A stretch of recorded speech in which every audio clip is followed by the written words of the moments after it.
A história que você está prestes a conhecer parece ter saído de um filme de Hollywood, mas aconteceu de verdade. Roberto Santos, um engenheiro de 42 anos, viveu uma experiência que mudaria sua vida para sempre e testaria cada grama de coragem e instinto de sobrevivência que ele possuía. Era uma terça-feira comum de março, quando Roberto embarcou em um pequeno avião que fazia o trajeto entre duas cidades do interior. O voo deveria durar apenas 2 horas, sobrevoando uma vasta região de floresta densa. Roberto estava voltando de uma reunião de trabalho e planejava chegar em casa a tempo para o jantar com sua família.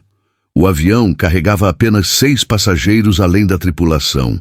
O clima estava agradável quando decolaram, mas cerca de 40 minutos depois, tudo começou a mudar. Nuvens escuras surgiram no horizonte e o piloto informou que encontrariam alguma turbulência. Ninguém imaginava o que estava por vir. De repente, um estrondo terrível sacudiu a aeronave. Roberto lembra de ver um clarão pelo lado direito do avião. Um raio havia atingido uma das asas, causando uma falha catastrófica nos sistemas. O que aconteceu nos minutos seguintes foi um borrão de gritos, sirenes de emergência e o barulho ensurdecedor do metal se partindo. O avião começou a cair em queda livre.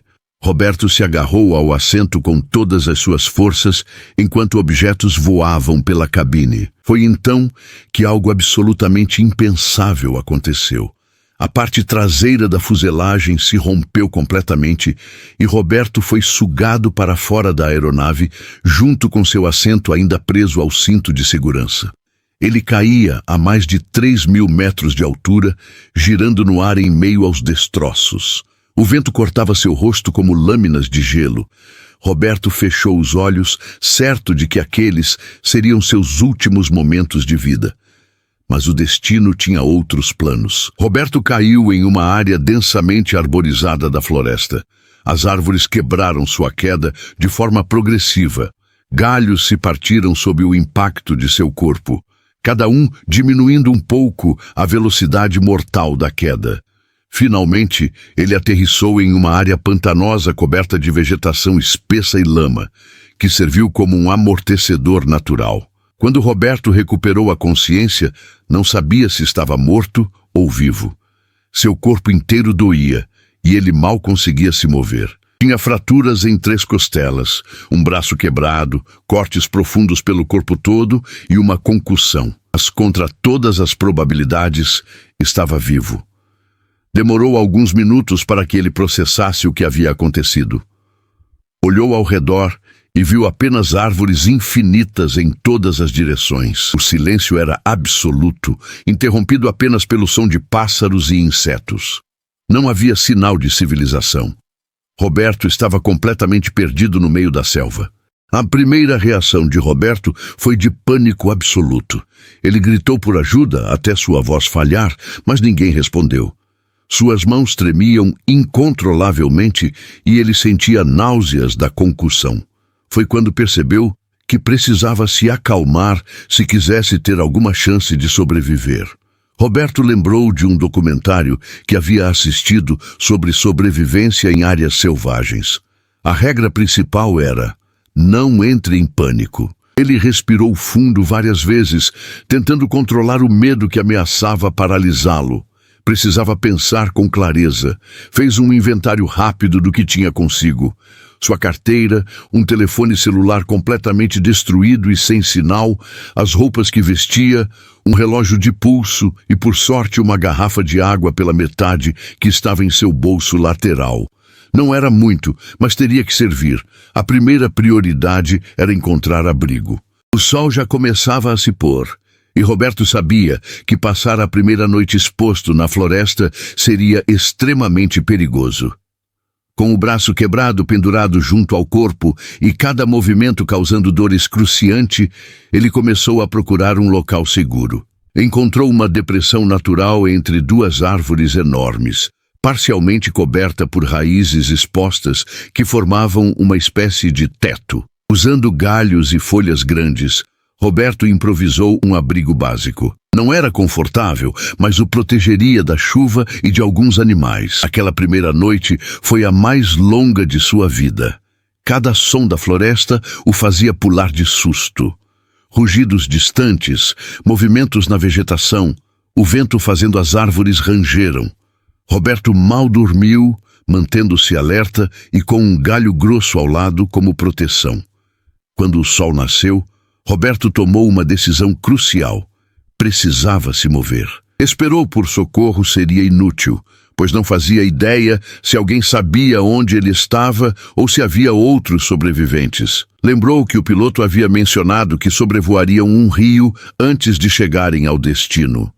Se conseguisse encontrar água corrente, poderia segui-la até a civilização. Caminhar com as costelas quebradas e o braço fraturado era uma tortura. Cada passo enviava ondas de dor por todo o seu corpo. Roberto usou seu cinto e galhos para improvisar uma tala no braço quebrado. Rasgou pedaços de sua camisa para fazer bandagens nos cortes mais profundos. A sede era constante e torturante. A água que tinha acabou no primeiro dia. Roberto aprendeu rapidamente a identificar vinhas que armazenavam água potável. Cortava a videira em um ângulo e deixava a água gotejante cair direto em sua boca. Não era muito, mas o mantinha minimamente hidratado.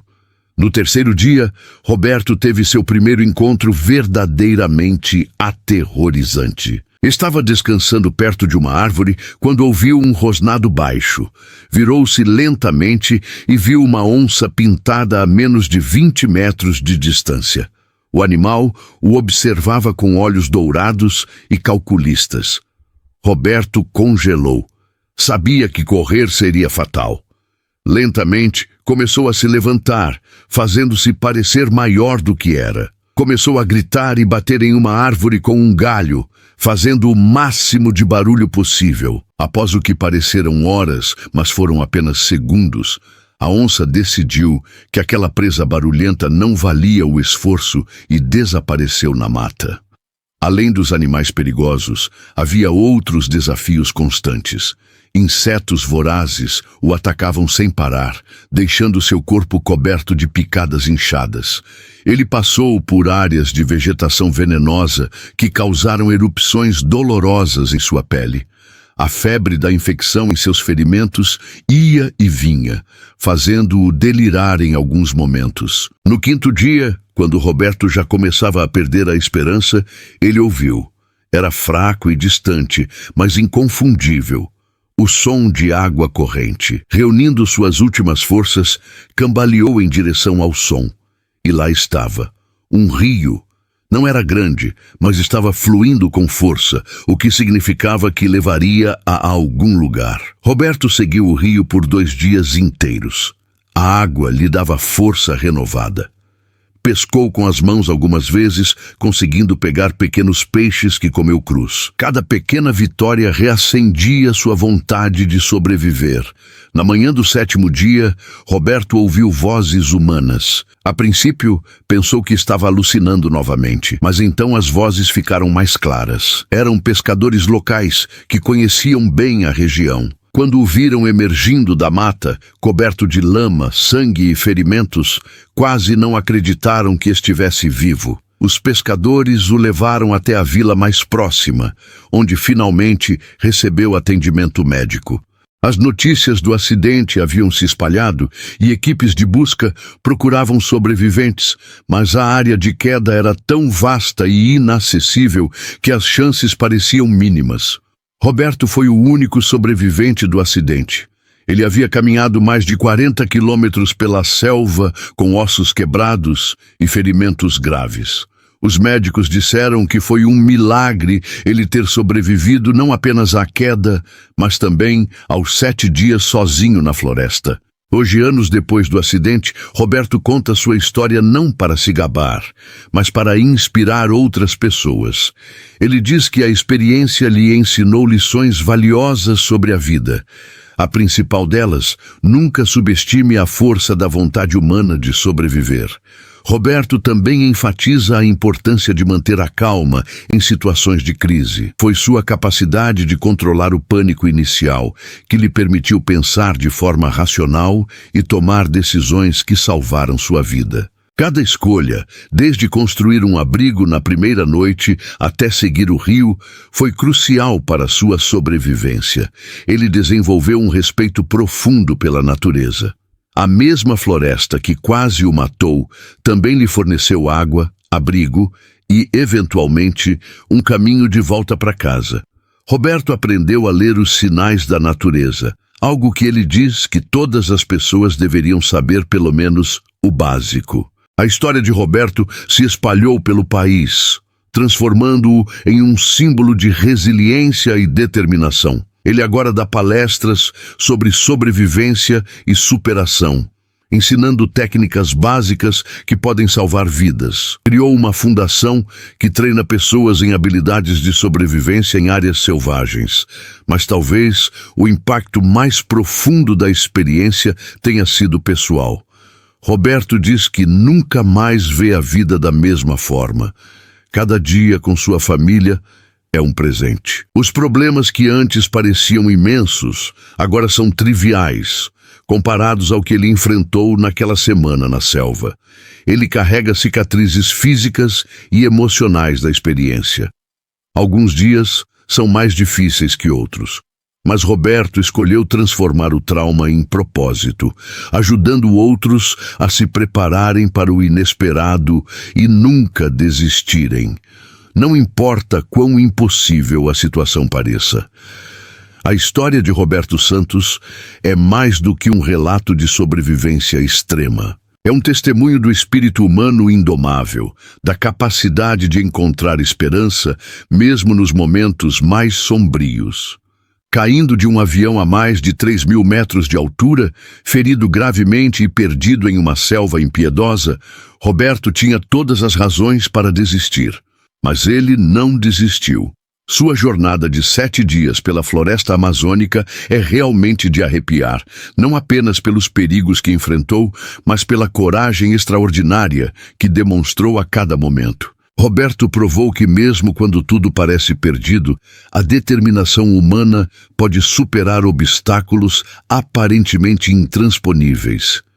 Hoje, quando olhamos para o céu e vemos aviões passando, raramente pensamos nos riscos.